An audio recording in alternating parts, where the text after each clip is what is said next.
The Alpha twins claimed the mysterious Omega, a powerful bond that shook the entire kingdom. Nobody in the kingdom of Veilthorn had ever seen Lyra lose her footing. That was the thing people said about her. Not that she was brave, not that she was clever, though she was both, but that she moved through the world like someone who had memorized all the places the ground might give way. Steady, careful, invisible by design, she carried her tray with both hands. She kept her eyes low. She wore her plain gray tunic like armor, and her silence like a second skin. In the 6 years she had worked the kitchens and serving halls of the royal palace, not a single noble had learned her name. Not because she was forgettable, because she worked very hard at being forgotten. There was a reason for that. There was always a reason. The grand designation ceremony happened once every 5 years in Veilthorn. It was the most important event in the kingdom, bigger than coronations, bigger than war victories, bigger than harvest festivals. Because the ceremony was the day the kingdom's children, those who had come of age, were given their rank. Every person in Veilthorn was born without a designation. It came later, at the ceremony, when the herald touched your shoulder and the royal seal burned warm against your skin, and the entire hall heard your rank called out in a voice that echoed off the stone walls. Alpha, Beta, Omega, 3 ranks, an entire world built around them. Alphas led, they commanded, their presence filled a room like a storm fills a valley. You felt them before you saw them. Betas were the backbone, builders, scholars, merchants. The kingdom ran on their steadiness. Omegas were rare, genuinely rare, one born every generation or two, some said. They carried something in their bloodline that the old texts called a bond root, a living connection between themselves and whoever the kingdom's fate decided they belonged with. Not a weakness, something older than weakness. Something that made the strongest alphas in history stop mid-sentence and look up, like they'd heard their name called from a very great distance. Lyra had stood at the altar 6 years ago. The herald had touched her shoulder. Nothing had happened. 40 seconds of silence. The longest 40 seconds of her life. The herald had moved on. And just like that, at the age of 18, Lyra had become the only undesignated adult in recorded Veilthorn history. Blank. That was the word the court used. Said quietly, behind hands. The blank girl. The one who didn't take.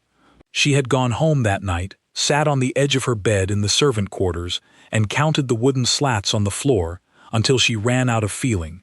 14 slats. She still knew the number. Ugh.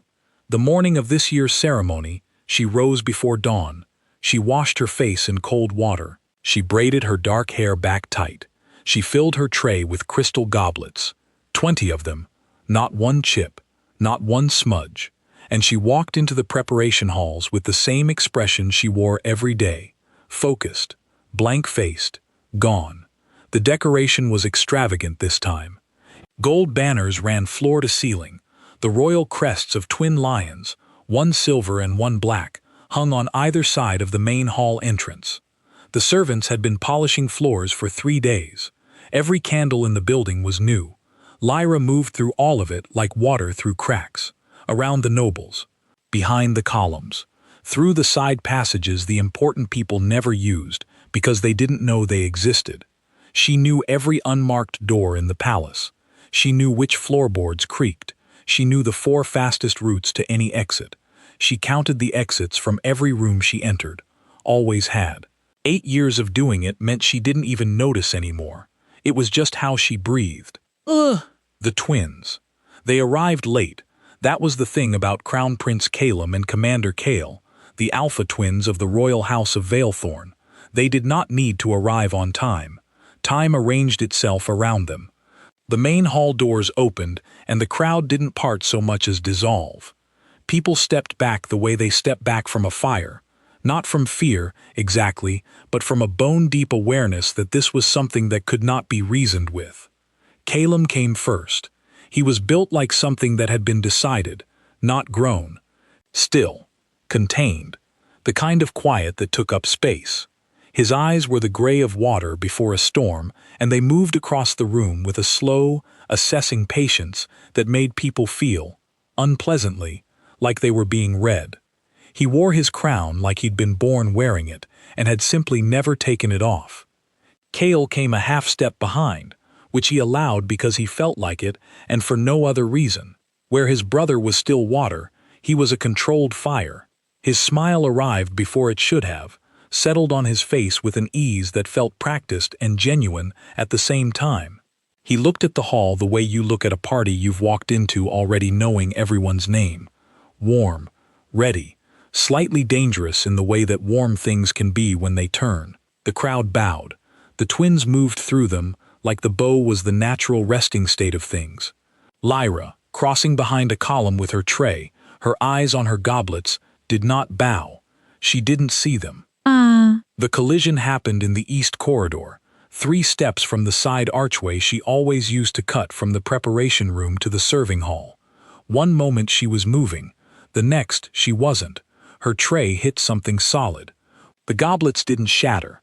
They were crystal, good crystal, real crystal, but they left the tray in a spectacular, slow-motion, entirely unavoidable cascade. 1, then 3, then the rest, rolling in every direction with that particular tone of crystal on marble that sounded obscenely expensive. Her first thought was not about the collision. Her first thought was, my goblets. My good goblets. She was on her knees before the apology even formed, gathering crystal with both hands, counting them under her breath. 1, 2, 3, 4.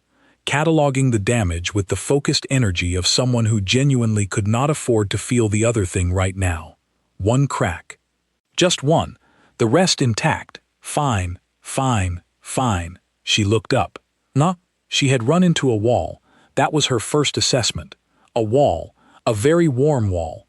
A wall that smelled, inexplicably, like cedar and old rain, and something underneath both of those that she did not have a name for, but which made the back of her throat do something alarming. The wall had hands. The wall reached down, and the hands were real, and one of them closed around her elbow with an efficiency that was not unkind, but was also absolutely not asking permission. The wall said, "You're bleeding." She looked at her palm, a hairline cut from a goblet edge, not deep, not serious. She had taken worse from the kitchen stove twice this week alone. The wall said it again, lower. Your hand. Walls didn't say things. Walls did not have a voice like that, low and certain, like something that had decided before it spoke. She looked up the full distance. Not a wall. So not a wall. Calum. Crown Prince of Valethorn, standing over her in the east corridor, with her crystal goblets scattered around his boots, and his hand still holding her elbow, and looking at her cut palm with the concentrated attention of someone who had decided this was currently the most important thing in the room. Right, Lyra said. She said it the way she said everything in a crisis, flat and quick, and slightly past the part where normal people would be panicking. Fine. She pulled her arm back. He let her, but his eyes came up when she did, and they stayed on her face in a way that felt like something being measured, except she couldn't tell what the measurement was for. To her left, 3 feet away, she became aware of a second presence.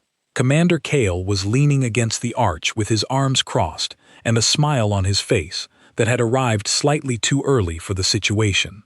Like he'd already seen what was going to happen and found it exactly as interesting as he'd expected. He was not looking at his brother. He was looking at her. Not the way the court looked at her, past her, or through her, or with that particular sidelong discomfort people get around things they don't have a category for. He was looking at her the way you look at something that has just answered a question you didn't know you were asking. Goblets? He said. His voice was lighter than his brother's. Warmer. It did something different to the air. All accounted for, she said, not looking at him. She was stacking them back on her tray. One's cracked. I know. Does it count? She finally looked at him. Does what count? He smiled. Full, easy, arrived 3 seconds before it should have, accounting for a broken one. She stared at him for 1 moment, 2, then she looked back at her tray. Yes, she said, everything counts. She picked up the tray. Your name, Calum said. Not a question. She had noticed that immediately. He did not ask things. He stated them in the shape of asking them, which was a different action entirely. She turned. "Lyra." He said nothing for a moment.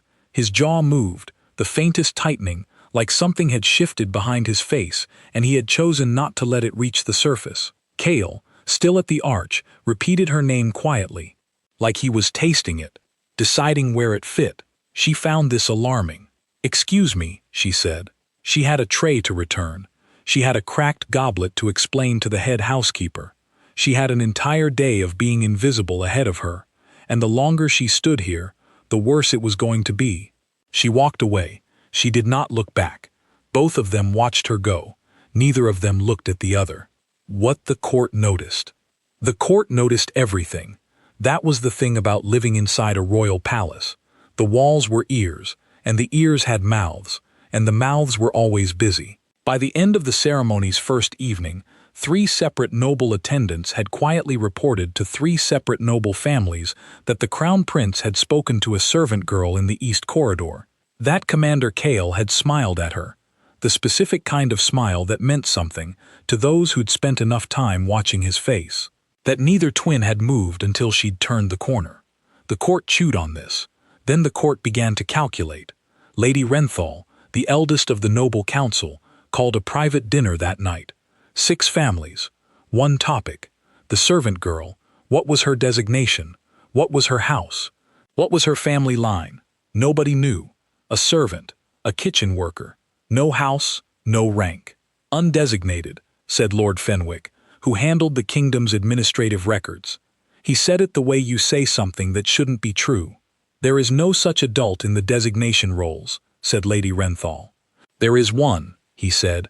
There has been, for 6 years. The table went quiet in the way that tables go quiet when everyone is thinking the same thing, and nobody wants to say it first. Lord Fenwick said it.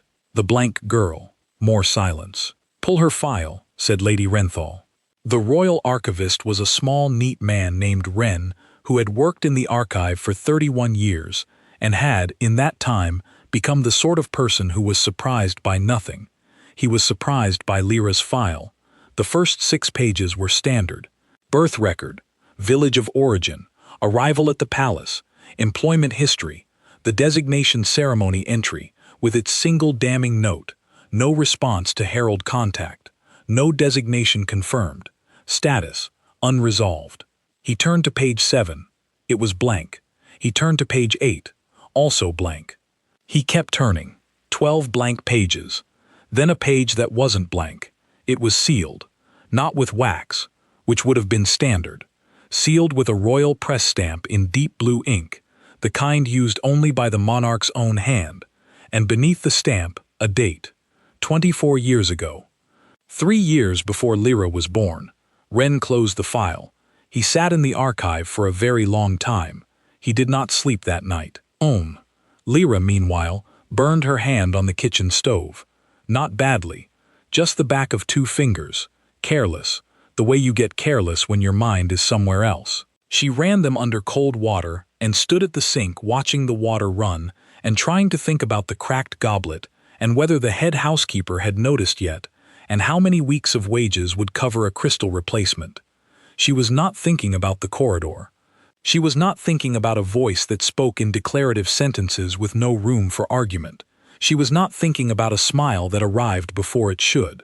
She was doing a very dedicated and disciplined job of not thinking about any of those things. She ran the cold water until her fingers went numb. It helped. It always helped. The kitchen visit Calum appeared in the kitchen the following morning. This had never happened in the history of the kitchen. The kitchen had been in operation for 200 years. Crown princes did not visit kitchens. The kitchen was, as the head cook put it, the one room in the palace where the natural order took a holiday. Loud, hot, chaotic, smelling of rendered fat and fresh bread, and whatever disaster was currently burning on the back grate. Calum stood in the doorway, and the kitchen went quiet, the way theaters go quiet, when someone on stage does something unexpected. The head cook bowed. 3 sous cooks bowed. 2 bread boys bowed. Someone dropped a ladle. Lyra, at the far end of the preparation counter with her back to the door, was concentrating on chopping root vegetables into perfectly even pieces. She did not bow because she did not know anyone was there. Everyone, Calum said. Out. The kitchen evacuated with impressive speed. The sound of 20 people leaving a room was followed by the sound of a door closing, and then, for the first time Lyra could remember, the kitchen was genuinely quiet. She turned around with her knife still in her hand. He had sat down at the preparation table. Just sat at the kitchen table. Like he had been born to sit at kitchen tables and had simply been waiting for the right one. He had his elbows on the wood and his hands loosely folded, and he was looking at her with that same measuring patience from the corridor. Except up close, it was harder to maintain distance from. It pressed on things. That's a knife, Cale said cheerfully from the doorway. She had not seen him there. He was leaning against the frame, arms crossed, looking at her hand. Yes, she said. Probably safe to put it down. She set it on the counter, deliberately. She was not rattled. She was not rattled. Calum said, "You don't know what you are." She had been waiting for something from him, and this was not what she had been waiting for. She processed it for a moment. Then she said, in the flattest voice she owned, "I know exactly what I am. Undesignated. Blank. A servant." She reached for the knife again, changed her mind, left it. "Is there something I can help you with?" "Yes," he said. "Then I'd ask you to get to it quickly, because I have a full morning, and the root vegetables won't—" Lyra, just her name, said the way people say something when they need you to stop moving so they can hand you something heavy and they need your hands to be still for it. She stopped. He slid something across the table. A document. Old paper, edges worn, the Royal Archive crest on the upper corner. A blue stamp on the front, in the shape of the monarch's seal, and beneath the seal, her name. Her full name, which no one at the palace used because she had never given it. Laura Vane Sorath. The Sorath she had buried. The Sorath she didn't carry anymore. She did not touch it. She read it from where she stood. The kitchen was very quiet. Somewhere outside, a bird was doing something cheerful and oblivious. She read. She turned the document over with 2 fingers. She read the other side. She set it back down. Her face did nothing. This was not the same as feeling nothing. This was the result of 8 years of practice at keeping the 2 things separate. "Well," Lyra said. She looked at the document. That happened. Cale from the doorway had gone quiet. The ease had left his posture. He was watching her the way you watch someone do something that requires a kind of precision you respect. Calum said, "Your designation wasn't absent. It was sealed. I can read. By a royal order predating your birth. Which means, I can read," she said again, quieter. I understood what it said.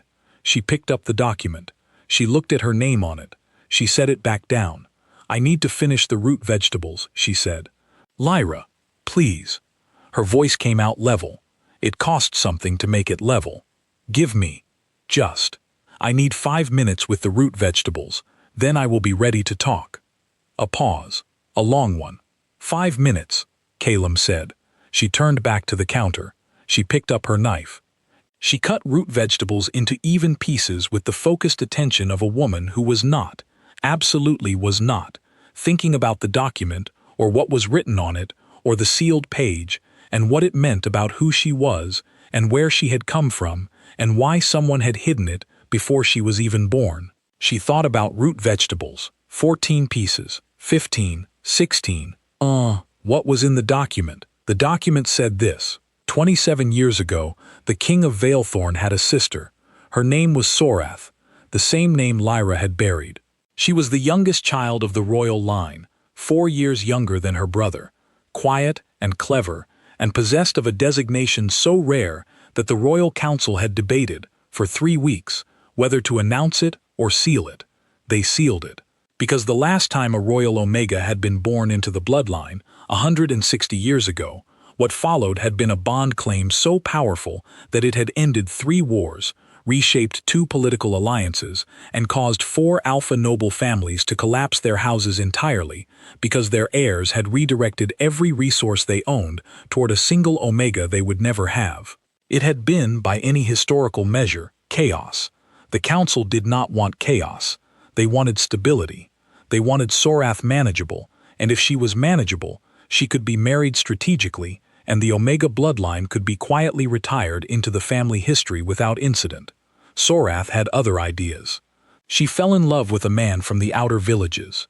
Not a noble, a carpenter's son with good hands and a quick mind, and no political value whatsoever. She left the palace at night, with nothing but a travel pack and her sealed designation, and she built a life in the village of Haven, 3 days' ride from the capital, where nobody knew her face. She had a daughter. She named her Lyra. When Lyra was 3 years old, Sorath died of a fever that swept through the outer villages that winter. The carpenter's son raised Lyra alone for 2 years before a second fever took him. At 5, Lyra had been passed to a distant neighbor who couldn't afford to keep her. At 6, she had found her way to the palace through a children's work program that nobody in the noble council had thought to monitor. She had been here for 18 years. And the sealed document in her designation file, the one stamped 3 years before her birth, was a royal order that preemptively sealed the Omega designation of any direct descendant of Sorath Vane, to prevent exactly the kind of political disruption her grandmother's designation had caused a century and a half ago. The seal hadn't hidden Lyra's designation from the world, it had hidden the world from her designation. She wasn't blank, she had never been blank. She was the only living royal Omega in Valethorn, and she had been washing goblets in the palace kitchen for 6 years. She put down the knife. She did not look at either of them. She looked at the chopping board, at the root vegetables, at the small pile of evenly cut pieces she had made, while her entire history rearranged itself behind her eyes. Cale crossed the kitchen floor without announcement. He sat down on the stool beside the counter. Not close, not far, just within range of being heard if she decided she wanted to talk at normal volume. 6 years, she said, finally, quietly. Yes. I stood at the altar. Her voice was careful, steady, a thing she was holding from both ends. I stood there and nothing happened, and everybody... She stopped. She picked up the knife. She put it back down. We know, Cale said. His voice had lost the warmth it usually carried. Not cold, something else. Careful, a gentleness that didn't announce itself. You were never blank, Calum said from the table. You were sealed. Those are not the same thing. One is absence. The other is, I know what the other one is, she said. Silence. I'm going to need a moment, she said. You can have whatever you need, Cale said. She nodded. Once. Very small. She looked at the root vegetables. 17 pieces. 18. 19. The night before everything, they did not ask her to decide anything that day. Calum took the document back and left the kitchen with the straightforward efficiency of someone who understood that presence could be a pressure and absence could be a gift.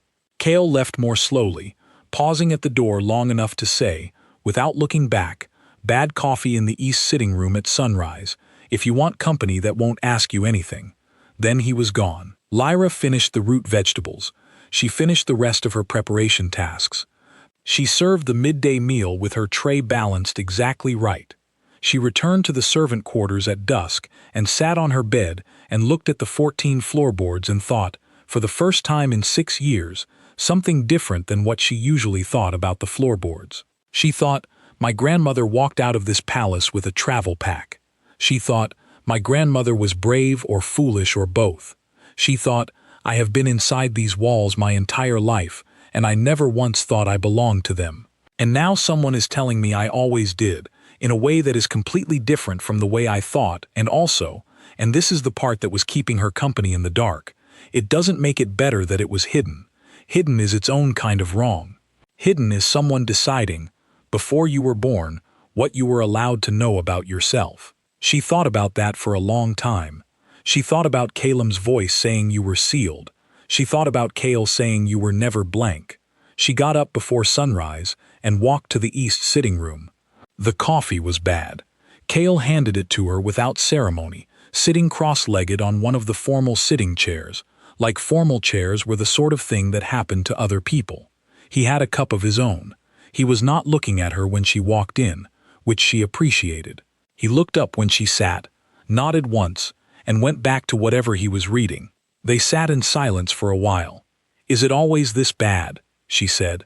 The coffee. He considered. Yes. I've been working on it for 3 years. I think the problem might be me. She looked at her cup. You make it yourself? The kitchens make it better. I find that annoying. She almost smiled. Almost. So you make it badly out of principle. Out of genuine effort. He turned a page. There's a difference. They sat with that.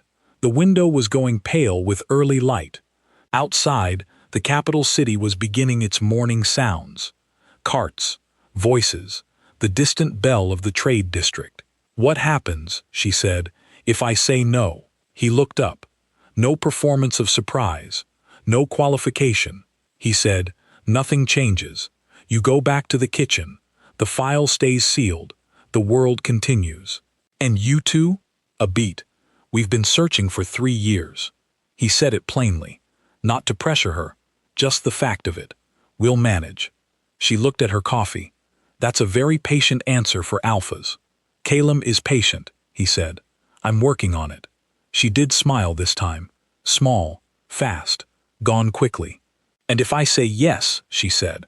Then, Cale said, setting down his book, you will need a better wardrobe and considerably more patience than either of us combined, because the court is about to lose its collective mind. The formal claiming ceremony was held 6 days later. The Royal Council had fought it. Lord Fenwick had filed 3 written objections. Lady Renthal had requested a formal audience with the king, Calum and Cale's father, a man so old and tired that he had long ago handed most decisions to his sons, and had emerged from that audience looking like she had won a small argument and lost a larger one. The noble families had gathered in the throne hall, every one of them. Some had come from 3 days' ride. All of them had opinions. The opinions were loud, until Calum entered the hall. Then the opinions went quiet, the way things go quiet when the thing that makes noise becomes very small in comparison to what has just walked in. He entered first. Lyra walked between them. She had tried to argue about the placement, and Cale had looked at her with patient amusement and said, "You'll be flanked." And somehow that had been the end of it. Cale was to her left. She was aware of him the way you are aware of warmth. Not sharp, not demanding, just present, in a way that registered in the body before the mind. Calum was to her right. His presence was the other thing, the older thing, like standing next to an oak and suddenly understanding what the word root means. She kept her chin level. She kept her hands still. She thought, briefly, about goblets. Specifically about the cracked one, which had been replaced last Tuesday, and which the head housekeeper had quietly declined to note in the breakage ledger, in what was possibly the kindest thing anyone in this palace had ever done for her. This was how she knew she was in the middle of the most important moment of her life. She was thinking about the goblet. The noble council rose, all 8 of them, in order of seniority. Lady Renthal spoke first, and what she said was polished and careful and built like an argument that had been constructed over 6 days and was designed to withstand most attacks. The foundational point: an undesignated commoner, regardless of bloodline claims, could not be formally claimed as a bond match for the crowned alphas of Valethorn. It was structurally, historically, politically impossible. She made this point well. Calum listened to the whole thing. Then he said one sentence. The document appeared, the archival copy, displayed by the Royal Herald on the hall's central stand, open to the sealed page with the royal stamp that predated Lyra's birth, the king's own seal, which meant the king's own authority, which meant the council's objection was, structurally and historically and politically, aimed at the wrong wall. Lady Renthal sat down. The other 7 sat with her. Lyra stood between the twins in front of the entire court of Valethorn and thought, 14 floorboards, 14 wooden slats. I know the number. Cale's hand found hers. He didn't announce it. He didn't make it a gesture for the hall. His hand was just there, and she did not pull back, and that was a thing that she would think about later, quietly, in the way you think about things that change their category while you're not watching. Ooh. The herald spoke. In the 6 years since her designation ceremony, Lyra had successfully not thought about the herald, about the voice, about the 40 seconds. She had packed all of it into a room inside herself, and locked the door and lost the key on purpose. The herald touched her shoulder. This time, the seal answered. She had wondered, in the abstract, what it would feel like. She had imagined it as something dramatic, a fire, a sound, a visible thing. It was not visible. It was not fire. It was more like a door in a dark house, where you had only ever used candles, suddenly standing open to daylight, and you realizing that the candles had been enough. You had been fine with the candles, but this was the shape of what had been missing, and it was not fire. It was warmth. The herald said her designation aloud in the voice that echoed off stone. Omega. The hall was so quiet you could hear the candles. Then it wasn't quiet anymore. The kingdom shook. The announcement went out that same evening. By midnight, it had reached the outer districts. By the following morning, it had crossed the border into the neighboring kingdoms, carried by riders who had been dispatched immediately because news of a bond claim involving a royal Omega and the twin-crowned alphas of Veilthorn was the kind of information that traveled whether you sent it or not, and it was better to send it yourself and control the shape of it. Veilthorn shook, not the way kingdoms shake in catastrophe, not in rubble and fire, the way kingdoms shake when something true reveals itself under the surface of a thing that everyone had agreed to call something else. The political realignment started within a week. 3 of the 8 noble houses quietly sent letters of support. They had read the document and the bloodline math and concluded, with the pragmatism that made them good at politics, that the right side of this was becoming clear. 2 more waited to see which way the first 3 went. 2 were actively unhappy. 1, Lord Fenwick, surprised everyone, including himself, by spending 4 hours in the archive with Wren the archivist and emerging with the expression of a man who has found that the thing he had been arguing against was, in fact, the correct thing and now had to decide how to be graceful about it. He was not naturally graceful, but he tried. Lyra moved into the North Wing chambers. They were larger than her entire home village. This was not an exaggeration. She had checked. She stood in the main room on the first day and turned slowly around and thought about the fact that she had been, for 18 years, 40 steps from rooms like this. She did not know what to do with that. She put it in the room inside herself, next to the altar memory and the 40 seconds and the 14 floorboards. It had a lot of company in there now. The tutors came. Etiquette and history and political structure, the things a person raised in the noble wing would have absorbed like air, and which Lyra now had to learn deliberately, in sessions, like a skill. She was a fast learner. She had always been a fast learner.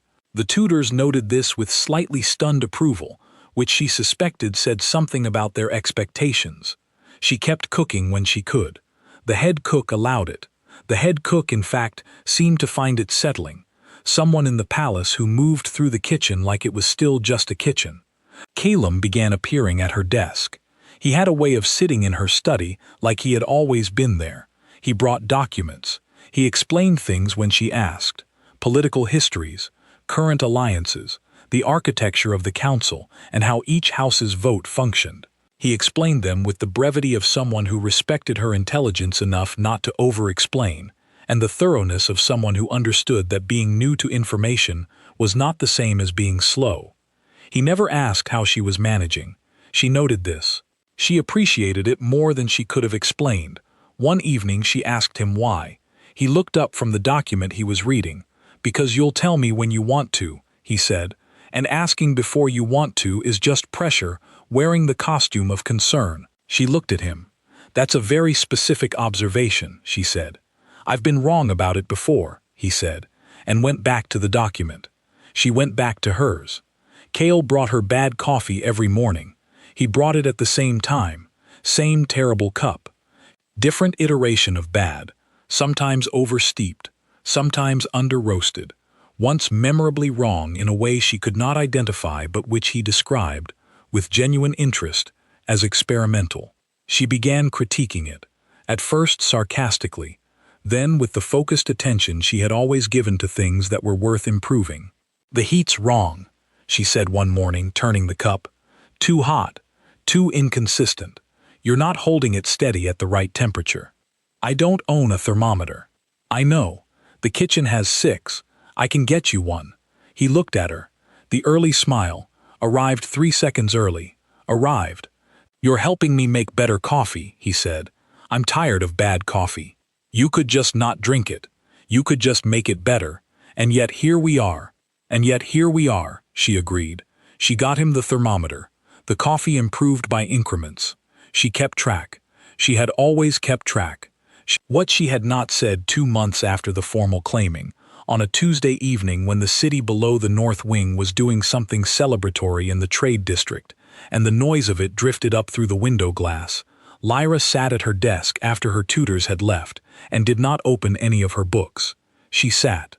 She had not told them about the altar, not the real part of it, not the 40 seconds, which she had mentioned only in the most technical sense, not what happened after, not the walk home through the ceremony crowd, through all those newly designated people with their new ranks warm on their skin, wearing her invisibility like something she'd been assigned.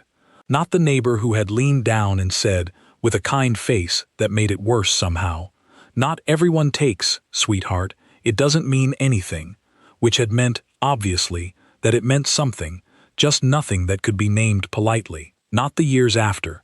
Not the way she had built herself into someone who took up no space on purpose. Not the counting. Not the exits. Not the 14 floorboards, which she still knew, which she had not stopped counting, which she suspected she would count for the rest of her life, because some things you practice until they're permanent. She would tell them, not yet, not tonight. The weight of it still lived in the closed room, and the room was not ready to open, but she would. The decision settled in her like a stone settling into deep water. Not dramatic, just down. There was a knock at the door. "Come in." Cale opened it. He had a mug in each hand, which she had learned was how he navigated the palace, always with something in his hands, some task or offering or prop that kept his energy somewhere useful. "It's late," he said. "I know." He crossed the room. He put one mug on the windowsill beside her desk. Then he went to the window and stood there, looking out at the city's light. She looked at the mug. She picked it up. The coffee was better than it had been 2 months ago. Not good, exactly, but warmer and more consistent, and the bitterness had flattened into something almost intentional. She held it with both hands and looked out the window with him at the trade district celebration, and at the city that was, officially and politically, and in every record that would ever be written, her city now. It felt like a costume. She suspected that was normal.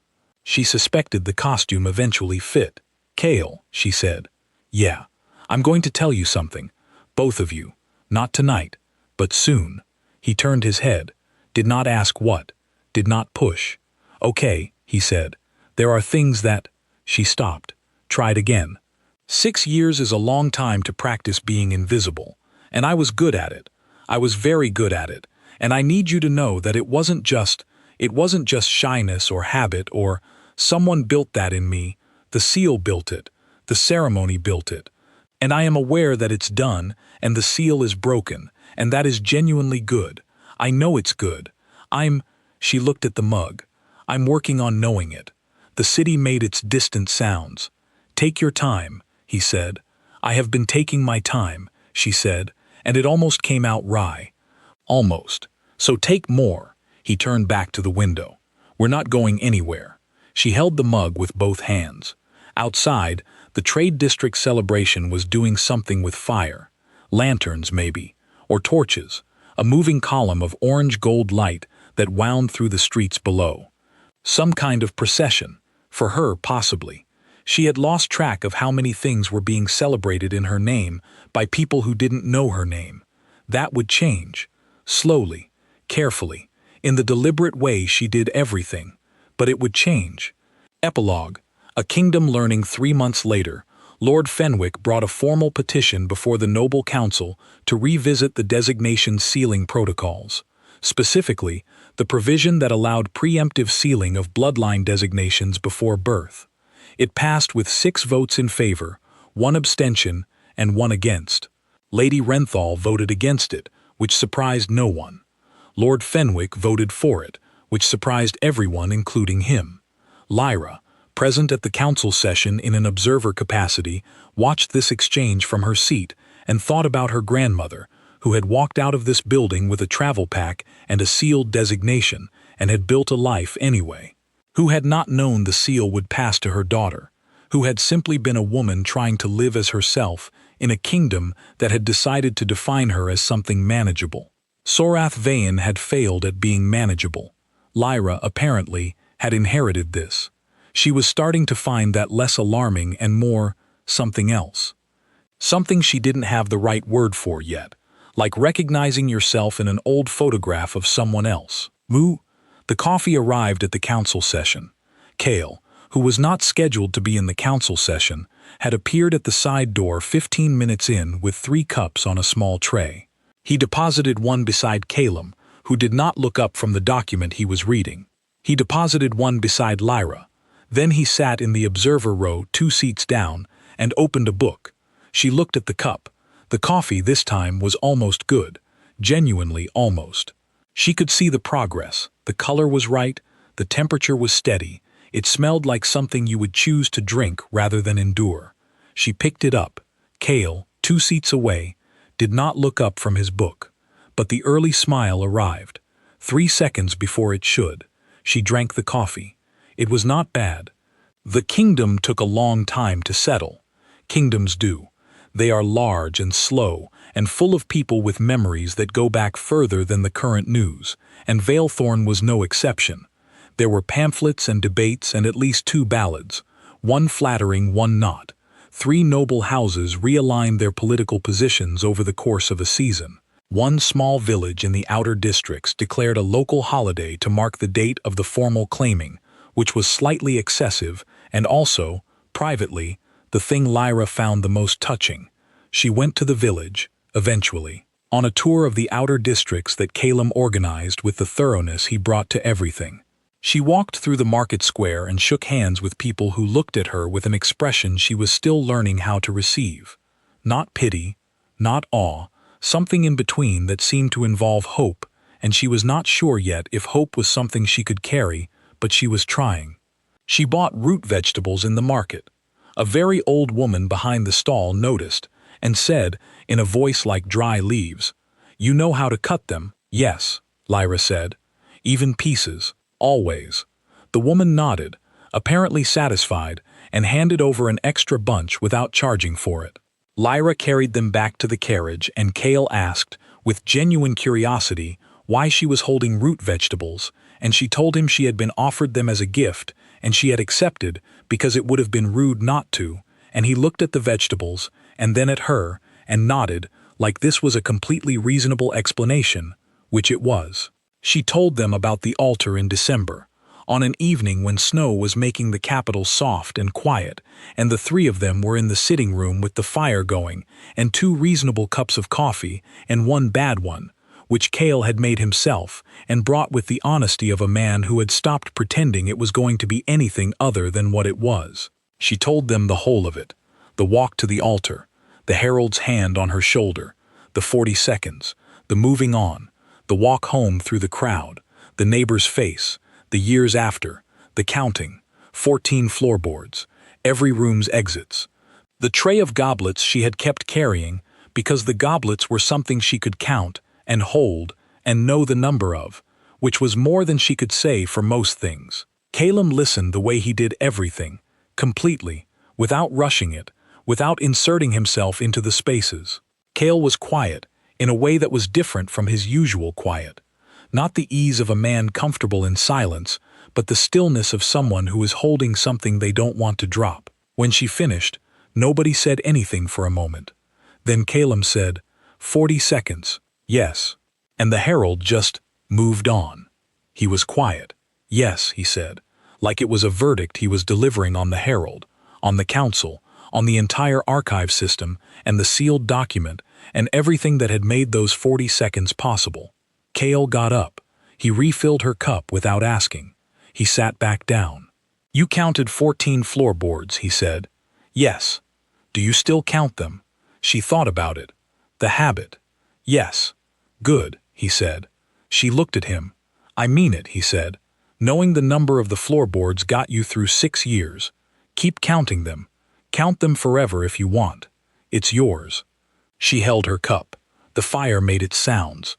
Outside, Snow was doing something quiet and indifferent to everything happening inside. The room inside her, the one where she kept the altar memory, and the 40 seconds and the 14 floorboards, and all the years of being blank, was not empty. It would not be empty for a long time, maybe ever, but the door was open now. She had opened it herself. That was the difference. Calum put his hand over hers. Once, briefly, the way he did things, without announcement, without making it into something that needed to be named, just there. Then he picked up his document again. Cale started a new chapter of whatever he was reading. Lyra sat between them in the quiet winter sitting room with her coffee and the fire and the snow outside, and thought about root vegetables and cracked goblets and exits she had already memorized. She thought, this is something. She thought, I don't know yet what to call it. She thought, I will figure that out. She was good at figuring things out. She had, it turned out, always been good at it. She picked up her coffee. It was warm. She held it with both hands.